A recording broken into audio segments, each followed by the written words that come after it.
घर में लाडो चिड़िया अपनी बेटी चिकू से बातें कर रही थी।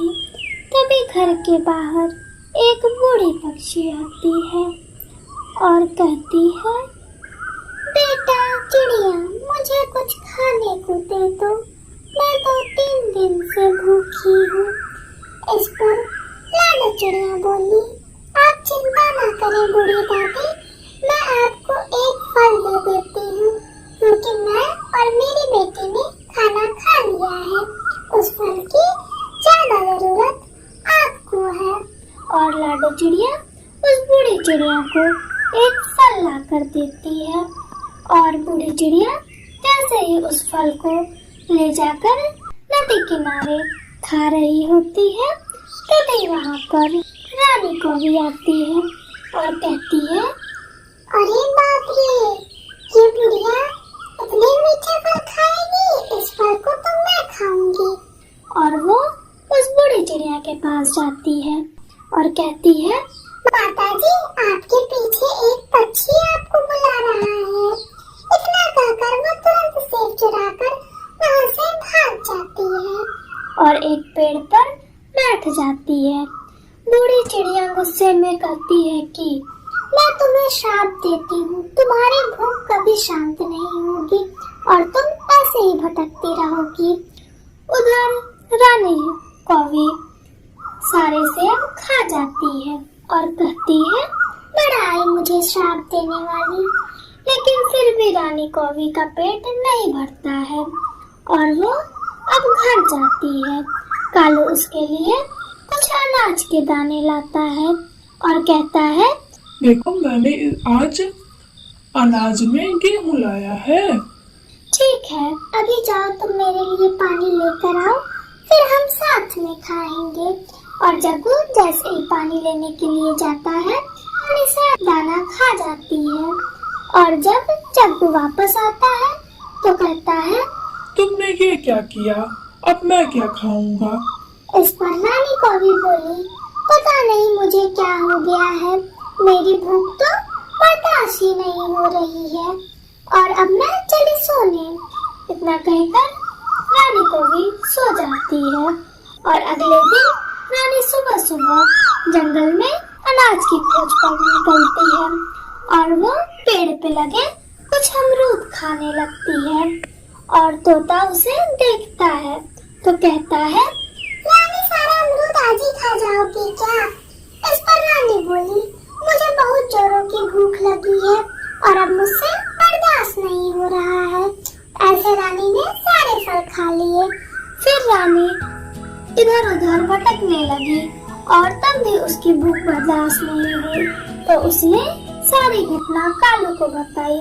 कालू यह सुनकर आश्चर्य में पड़ जाता है और तुरंत लाडो चिड़िया के घर जाता है और लाडो से कहता है, लाडो, मैं तुम्हें क्या बताऊं, रानी को एक बूढ़ी चिड़िया ने श्राप दे दिया क्योंकि वो उसके फल चुरा के खा गई। इस कारण से उसकी भूख ही नहीं समाप्त हो रही है। इस पर लाडो चिड़िया तुरंत उस बूढ़ी चिड़िया के घर के लिए कालू के साथ निकल पड़ती है। जाते जाते शाम हो जाती है और बूढ़ी चिड़िया लाडो से बोली, क्या हुआ लाडो, तुम इतनी दूर क्यों आई हो। इस पर लाडो बोली, ये जग्गू जी कौवा है और इसकी पत्नी रानी को आपने श्राप दे दिया है। कृपया आप उसे श्राप से मुक्ति दे दीजिए, वरना वो मर जाएगी। इस पर बूढ़ी चिड़िया बोली, नहीं, मैं उसे मुक्ति नहीं दे सकती क्योंकि उसने मेरा फल चुराया था।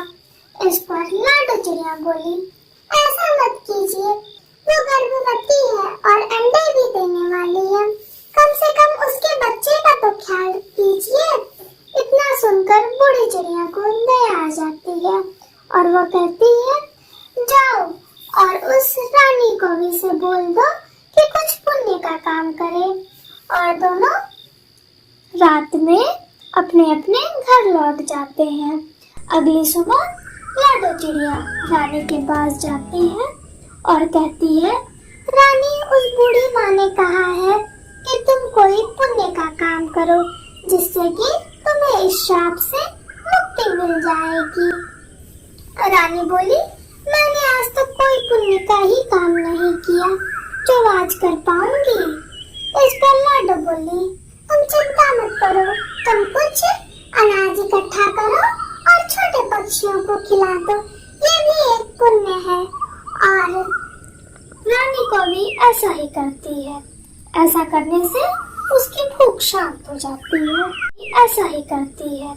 ऐसा करने से उसकी भूख शांत हो जाती है। जनकपुर के जंगलों में लाडो चिड़िया अपने पति चक्कू और अपनी बेटी के साथ रहती थी। लाडो चिड़िया गर्भवती थी, इसलिए वो कहीं नहीं जाती थी। उसकी बेटी और चक्कू हमेशा अनाज की खोज में जाते थे और अनाज लेकर घर वापस आते थे। धीरे धीरे समय बीतने लगा और लाडो चिड़िया ने एक अंडा जन्म दिया और उसमें से एक बच्चा निकलने का इंतजार करने लगी। एक दिन चीनू बोली, माँ, इसमें से बच्चा कब निकलेगा? मुझे अपने बहन या भाई को देखने का बहुत मन कर रहा है। इस पर लाडो बोली, तुम परेशान ना हो, अगले दिन जरूर इसमें से एक प्यारी चिड़िया निकल आएगी। अगले दिन सुबह होती है और लाडो चिड़िया अपने अंडे के पास बैठ जाती है। अंडे से एक दोसर वाली चिड़िया बाहर आती है। यह देखकर लाडो और उसकी बेटी चीनू डर जाती है और चीनू कहती है, यह क्या हुआ माँ? यह कैसी चिड़िया है? मेरी बहन कैसी है? यह सुनकर लाडो बोली, बेटा परेशान ना हो, मुझे भी कुछ समझ में नहीं आ रहा है। रुक जाओ, तुम्हारे पिता को आ जाने दो। और शाम में जब घर वापस आता है तो वह इस दोसर वाली चिड़िया को देखकर डर जाता है और कहता है, लाडोया कैसी चिड़िया है? ऐसी हमारी बच्ची कैसे हो सकती है? इस पर लाडो उसे समझाते हुए कहती है, क्या करे जी, शायद यही हमारे किस्मत में लिखी है। अब चाहे ये जैसी भी है, हम इसका पालन पोषण करेंगे। धीरे धीरे यह बात पूरे गांव में फैल जाती है कि लाडो चिड़िया ने दोसर वाले बच्चे को जन्म दिया है। और एक दिन लाडो चिड़िया चीनू से कहती है, बेटा तुम बड़ी हो, इसलिए मैं ये घर तुम्हारे भरोसे छोड़कर जा रही हूँ। तुम्हें अपनी बहन का ध्यान रखना है और कहीं बाहर नहीं जाना है। और लाडो वहाँ से चली जाती है। दोसर वाली चिड़िया का नाम लाडो ने बड़े प्यार से सुंदरी रखा था। सुंदरी अपनी बहन चीनू से कहती है, आज तक हम बाहर घूमने नहीं गए, चलो न चीनू, हमें बाहर लेकर चलो। इस पर चीनू बोली, अगर माँ को पता चल जाएगा तो माँ मुझे ही डांटेगी, इसलिए हम बाहर नहीं जा सकते।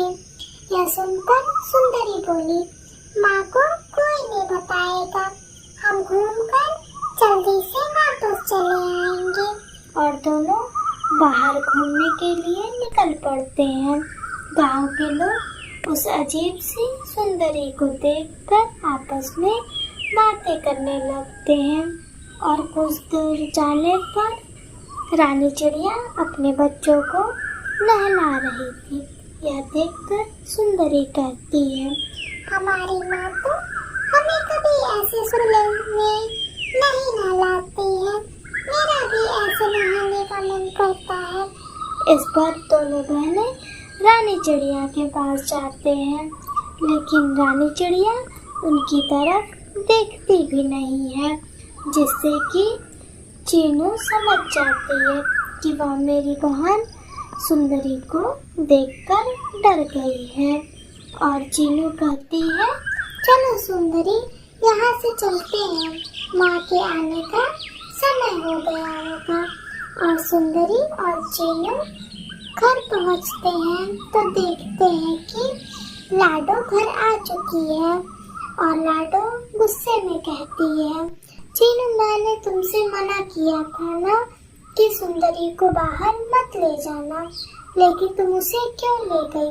गांव वाले अजीब अजीब बातें कर रहे हैं और कह रहे हैं कि इस 2 सर वाली पंछी को यहाँ से निकालो, हमारे बच्चे डर जाएंगे। यह सुनकर चीनू रोते हुए कहती है, मुझे माफ कर दीजिए माँ।